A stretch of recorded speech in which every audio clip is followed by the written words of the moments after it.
talk about the last thing first. You drop a play with about 12 seconds to go, and it eventually makes its way over to Pete, who got to the foul line. What did you drop on that play, and did they execute it? Yeah, they did. Pete obviously gave us a spark. He was able to get to the basket, and we had some pretty good matchups with him, and we just wanted to give him to his right hand, and wasn't a lot to it. Pete's a great athlete. We don't necessarily know who we're going to go to at certain times. It's kind of a game-by-game thing. Pete was the hot hand. Wanted to get him there and just told him to rip and go right. The two guys came, hit Marcus in the corner. I do feel like he probably gets all the way to the rim if they don't call the early foul. It felt like he was by him and the guy just kind of grabbed. So Pete did what he was told to do, and I was happy he stepped up. He was struggling from the line a little bit, but hit the second one and got us the lead, which is huge. Yeah, it felt like on the defensive end, that was really where he sparked your team in that second half, right? No doubt. We get down 10 and just trying to find some life, and Coach Stelzer did a great job in the huddle. I mean, he got real fired up, and that's not necessarily him, and sometimes I think they get tired of me yelling, and Coach Stelzer's showing that spark, kind of lit some people's fires, and Pete with those steals and diving into the scorer's table and all that stuff is awesome, playing with that type of energy. In the first half, the spark came from Marcus Tomasic, who hit some big threes for you, got hot at the right time. Is that a situation where if a guy is shooting the ball well, you just try to get him the ball? Absolutely, and we did for a stretch there, and we still need to keep getting better at keeping looking for hot hands. I mean, it was good today that the 8 turnovers is a pretty good number for us, but we need more than the 9 assists, and some of that comes with finding the hot hand. But at the same time, in the second half, Purdue really made a concerted effort to put a lot of attention on Marcus, and in the grand scheme of things, that opened up some of the driving lines for Pete and Hobbs and Dan, and in the post for Dawson Norgard. When they're not helping off the guys like Marcus, that opens up some of those other things. So that's huge. This is a game that had some pressure going in. You're coming down to the last 3 games of the season. You know you have to have a win.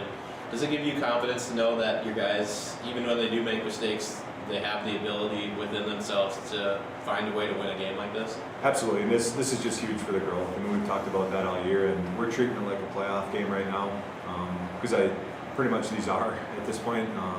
We can't really afford to lose them anymore if we want to get in that tournament. And it's just big that they're getting experience in these 1 and 2 possession games, coming down from 10 down late. Things like that are huge for the progression of these younger guys as players, and that part's awesome. I should mention Dawson Norgard coming off the bench, going 5 for 5 for 10 points in the game. He's been playing a lot better as of late, right? Absolutely. The last 3 games, he's been awesome. I think he was 5 for 5 today. He was, I think, 4 for 4 at Davenport. He played well at Grand Valley. He still needs the strength. I mean, obviously, the 4 fouls got him in a little bit of foul trouble, but he's been playing so well in practice that it's awesome to see it come into the games, and his confidence is just growing. And I mean, the sky is the limit for him. He can put so much more strength on without losing any of his mobility. He's just starting to actually grow into his body and get some confidence, and just really happy for Dawson. He's putting in the work and it's starting to show, and hopefully that keeps on going. Purdue Northwest is a team that is capable of going on runs at any given time. They did it a couple times today, but did you feel like, unlike earlier in the year, the guys were a little bit more resilient to figuring out how to get back to playing Michigan Tech basketball? Yeah, and absolutely. And the thing we talked about at halftime was getting some stops, and that was actually the difference in the game. We got a few more stops in the second half, especially that last 10 minutes. I think Pete and Josh really gave us some energy, working hard in there, and everybody else stepped up. And I think getting the stops actually won us the game probably more than making the baskets. You have another very difficult opponent that comes to town on Saturday. What do you have to do to keep some of this momentum that you gained here tonight? We just got to play with confidence, and we got to play with be the aggressors and have that fire. There's a few times tonight where I felt like we didn't have enough urgency, and when we had the urgency, we were pretty good. But I don't know, Parkside gave up 14 threes tonight. I think 5 or 6 top guys are all shoot 44% or higher prior to tonight. So obviously we're gonna have to guard the 3-point line a little bit, but we got some good players. Rashid Bell is a heck of a talent.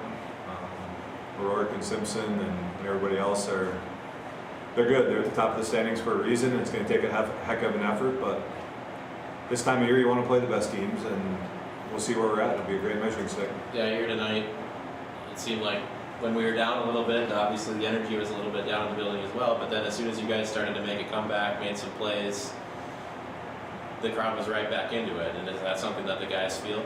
Absolutely, and we talk about it all the time. Like, obviously, you guys create a lot of the energy with the crowd, and the crowds here are awesome. And I think the people that have stuck with us, even with our record not being phenomenal, these guys have fought all year.